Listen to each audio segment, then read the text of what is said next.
Morning, Trainiacs. Weekly Triathlon News Day, Tuesday, number 4. It's a big one. Pro triathletes from all around the world are starting YouTube channels. Lamborghini is coming out with a tri-bike, and apparently the ITU Triathlon is the be-all, end-all of triathlon world domination. Stick around. Today's a big day.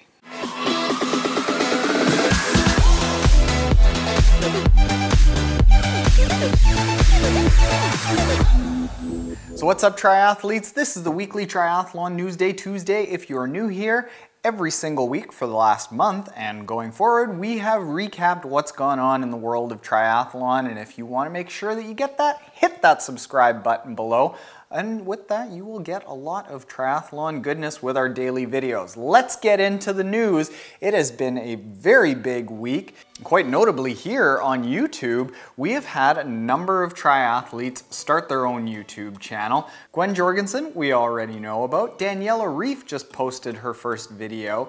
The Tim and Rinny Show is now out, again with the help of Talbot Cox, who's been helping Gwen Jorgensen. And as we all know, Lionel Sanders has a YouTube channel, but he posted 2 videos last week of a couple of brutal training days. And for anything that I can link to on YouTube, all of the links will be in the description below, so you can go and check out all of this triathlon goodness with this place as a hub. We're not very good. We just say things that other people have done that's really good. Zwift, you know how I like Zwift? Well, they teased a little bit of a new expansion that seems to be on the Watopia course, and people from all around the world are looking at this, like looking for Easter eggs and trying to figure out where this expansion is based off of. And as far as they can tell, as was discussed on Shane Miller's YouTube channel, it seems to be the Alpe d'Huez. However, there are a lot of things in that teaser video that kind of point to just confusion, but Alpe d'Huez is probably the best shot, which means that we have some incredible gradients to be riding up, and I'm sure some brutal KOM lung busters. Love me some Zwift.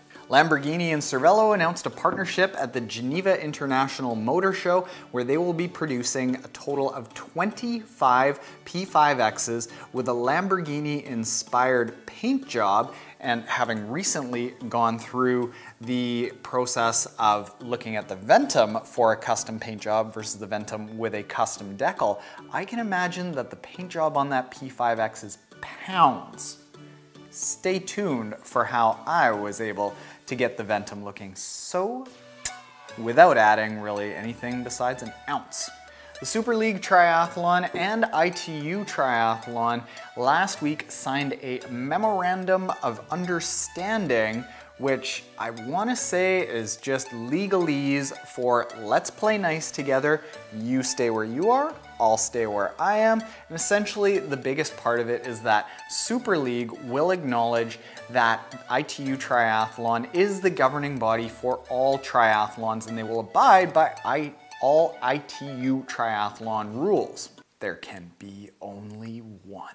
It was a very quiet week on the ITU Triathlon circuit for the pro triathletes. However, we are getting right deep into Ironman racing season. Ironman held 3 half Ironman events. Puerto Rico was an age group only event. Ironman Taiwan was won by Cody Beals by 35 minutes in 3:46, and the women's side of half Ironman Taiwan was won by Agnieszka Jerzyk in 4:21.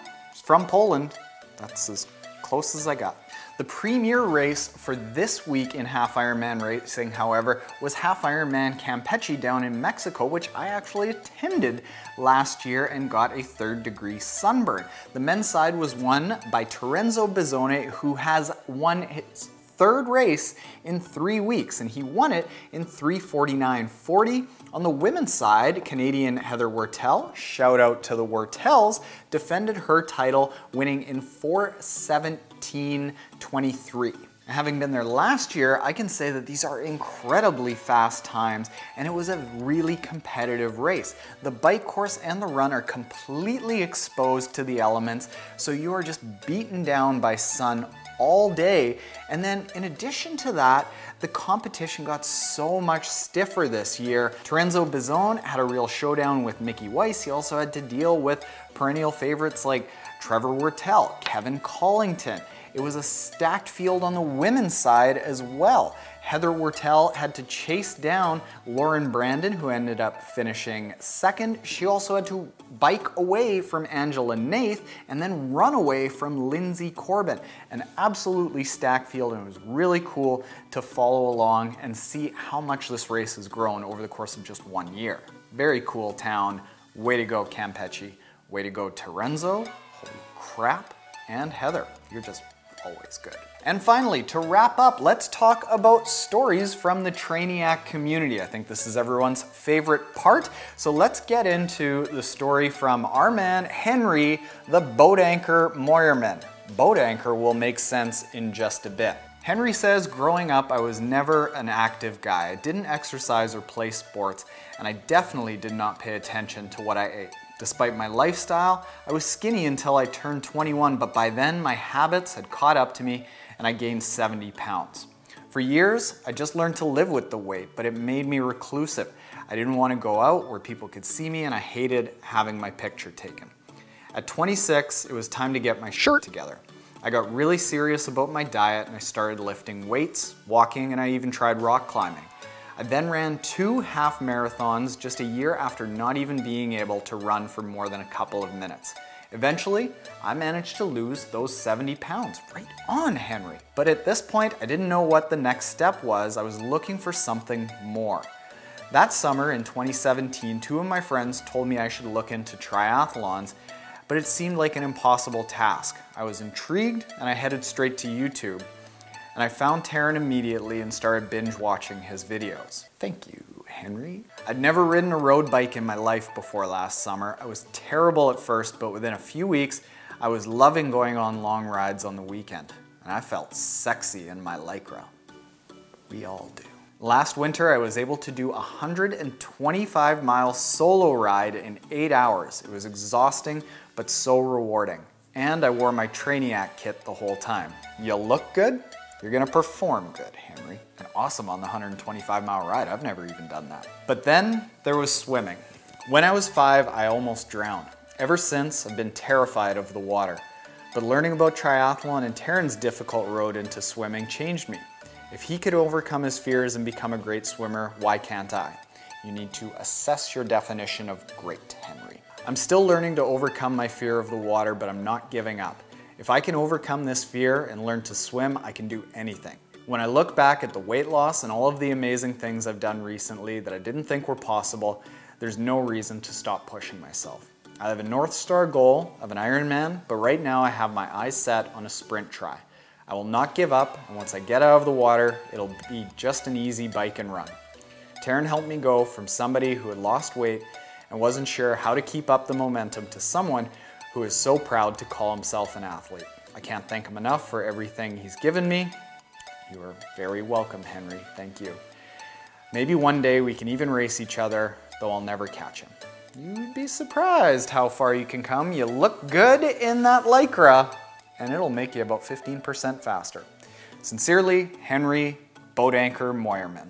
I want to share this because Henry's determination to overcome swimming and being in that right now, I think is important for everyone to hear. The man almost drowned and he's still struggling with swimming, but even though he's struggling, he's still pushing on. And then more importantly, what he says is something that I might not communicate a lot, but triathlon is like a gateway drug to being more daring, more risky, living a more fulfilled life in real life, whether it's career, business, family, vacationing, travel, whatever it is. I think that triathlon can give you the cojones to get out there and live the life that you want. So good on you, boat anchor. Let's get rid of that moniker. Thank you for watching this Newsday Tuesday. If you aren't yet subscribed, hit that subscribe button below for all of our daily triathlon goodness. And if you have a story that you want shared here in one of our weekly Newsday Tuesdays, email me at Taren@triathlontaren.com. And it doesn't have to be about how I've helped you. I just want to hear all of your stories. And yours. Smash the like button. Later, Trainiacs.